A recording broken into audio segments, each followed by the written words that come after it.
Hello everyone, welcome you on ticker TV.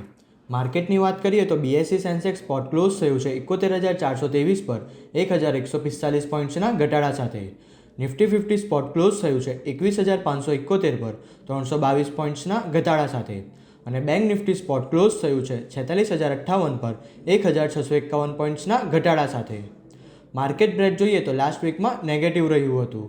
BSc 500 close થયું છે 30,992 પર 223 પોઈન્ટ્સના ઘટાડા સાથે.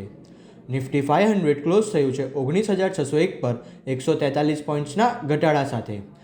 નેક્સ્ટ આપણે જઈએ ટોપ ગેનર અને લૂઝર ઇન્ડેક્સ પર. ટોપ ગેનરમાં નિફ્ટી પીએસસી ઇન્ડેક્સ ક્લોઝ થયું છે 8,399 પર 4% વધારા સાથે.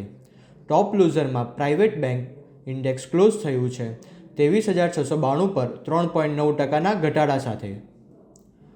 નિફ્ટીના ડેઇલી ચાર્ટની વાત કરીએ તો અત્યારે અપર અને લોઅર શેડો સાથે બેરિશ કેન્ડલનું ફોર્મેશન થયું છે, જ્યારે વીકલી ચાર્ટ પર લોંગ લોઅર શેડો સાથે બેરિશ એંગલ્ફિંગ કેન્ડલનું ફોર્મેશન થયું છે, જે માર્કેટને લઈને બેરિશ બાયસ ઇન્ડિકેટ કરે છે. મોમેન્ટમ ઇન્ડિકેટર આરએસઆઈની વાત કરીએ તો આરએસઆઈ પણ ડેઇલી ચાર્ટ પર 53ના લેવલ પર ટ્રેડ કરી રહી છે, જે માર્કેટને લઈને એક સાઇડવેઝ ટ્રેન્ડનું ઇન્ડિકેટ કરે છે. નિફ્ટી અત્યારે 21,571 પર ટ્રેડ કરી રહી છે. જો નિફ્ટી 21,700ના લેવલ બ્રેક કરે છે તો નિફ્ટીમાં આવનારા દિવસોમાં 22,000 સુધીના લેવલ પણ જોવા મળી શકે છે. પણ જો નિફ્ટી 21,550ના નીચે ક્લોઝ આપે છે તો નિફ્ટીમાં 21,300 સુધીના લેવલ પણ જોવા મળી શકે છે.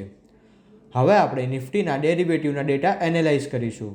નિફ્ટીમાં ક્યુમ્યુલેટિવ ઓપન ઇન્ટરેસ્ટ 12% વધ્યું છે અને પ્રાઇસમાં પણ 1.47%નો ઘટાડો આવ્યો છે, જે શોર્ટ બિલ્ડઅપનું ઇન્ડિકેટ કરે છે. હવે આપણે જોઈએ કે નિફ્ટીના વીકલી ઓપ્શન શું સજેસ્ટ કરે છે. નિફ્ટીની નેક્સ્ટ વીકલી એક્સપાયરી છે 25 જાન્યુઆરી 2024ની છે. એમાં હાઈએસ્ટ ઓપન ઇન્ટરેસ્ટ કોલ સાઇડમાં 22,000ની સ્ટ્રાઇક પર 1,62,442 લોટની સાથે થયું છે અને હાઈએસ્ટ ઓપન ઇન્ટરેસ્ટ પુટ સાઇડમાં 21,000ની સ્ટ્રાઇક પર 1,36,994 લોટની સાથે થયું છે. હવે આપણે જોઈએ કે મેક્સિમમ ઓવાઈ ચેન્જ ક્યાં થયું છે. તો મેક્સિમમ ઓવાઈ ચેન્જ કોલ સાઇડમાં 21,700ની સ્ટ્રાઇક પર 41,580 લોટનું એડિશન થયું છે અને મેક્સિમમ ઓવાઈ ચેન્જ પુટ સાઇડમાં 21,000ની સ્ટ્રાઇક પર 18,493 લોટનું એડિશન થયું છે. ચાર્ટ પેટર્ન અને ઓપન ઇન્ટરેસ્ટના ડેટા જોતાં એવું લાગે છે કે નિફ્ટીના સપોર્ટ 21,500થી લઈને 21,300ના લેવલે રહેશે અને રેઝિસ્ટન્સ 21,700થી લઈને 21,850ના લેવલે રહેશે. બેંક નિફ્ટીના ડેઇલી ચાર્ટની વાત કરીએ તો લોઅર શેડો સાથે બુલિશ કેન્ડલનું ફોર્મેશન થયું છે, જે માર્કેટને ટ્રેન્ડને લઈને પોઝિટિવ બાયસ ઇન્ડિકેટ કરે છે.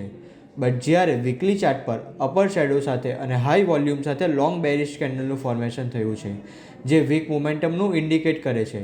મોમેન્ટમ ઇન્ડિકેટર આરએસઆઈ પણ 40ના લેવલ પર ટ્રેડ કરી રહી છે, જે માર્કેટના ટ્રેન્ડને લઈને એક સાઇડવેઝ ટ્રેન્ડનું ઇન્ડિકેટ કરે છે. બેંક નિફ્ટી માટે 46,500થી લઈને 47,000ના લેવલ એ સ્ટ્રોંગ રેઝિસ્ટન્સ તરીકે કામ કરી શકે છે, જ્યારે નીચેમાં 45,400નું ઇમ્પોર્ટન્ટ સપોર્ટ ઝોન છે. અત્યારે બેંક નિફ્ટીમાં બાય ઓન ડિપ્સની સ્ટ્રેટેજી અપનાવવી જોઈએ. હવે આપણે બેંક નિફ્ટીમાં ઓપન ઇન્ટરેસ્ટના ડેટા એનાલાઇઝ કરીશું. બેંક નિફ્ટીમાં ક્યુમ્યુલેટિવ ઓપન ઇન્ટરેસ્ટ 25% વધ્યું છે અને પ્રાઇસમાં પણ 3.5%નો ઘટાડો આવ્યો છે, જે શોર્ટ બિલ્ડઅપનું નિર્દેશ કરે છે. હવે આપણે જોઈએ કે બેંક નિફ્ટીના વીકલી ઓપ્શન શું સજેસ્ટ કરે છે. બેંક નિફ્ટીની નેક્સ્ટ વીકલી એક્સપાયરી છે 25 જાન્યુઆરી 2024ની છે. એમાં હાઈએસ્ટ ઓપન ઇન્ટરેસ્ટ કોલ સાઇડમાં 48,000ની સ્ટ્રાઇક પર 2,70,124 લોટની સાથે થયું છે અને હાઈએસ્ટ ઓપન ઇન્ટરેસ્ટ પુટ સાઇડમાં 46,000ની સ્ટ્રાઇક પર 1,47,664 લોટની સાથે થયું છે. હવે આપણે જોઈએ કે મેક્સિમમ ઓપન ઇન્ટરેસ્ટ ચેન્જ ક્યાં થયું છે. તો maximum open interest change call સાઇડમાં 45,900ની સ્ટ્રાઇક પર 36,842 લોટનું એડિશન થયું છે અને maximum open interest change put સાઇડમાં 46,000ની સ્ટ્રાઇક પર 32,030 લોટનું એડિશન થયું છે. ચાર્ટ પેટર્ન અને ઓપન ઇન્ટરેસ્ટના ડેટા જોતાં એવું લાગે છે કે બેંક નિફ્ટીના સપોર્ટ 45,400થી લઈને 45,000ના લેવલે રહેશે અને રેઝિસ્ટન્સ 46,400થી લઈને 46,750ના લેવલે રહેશે.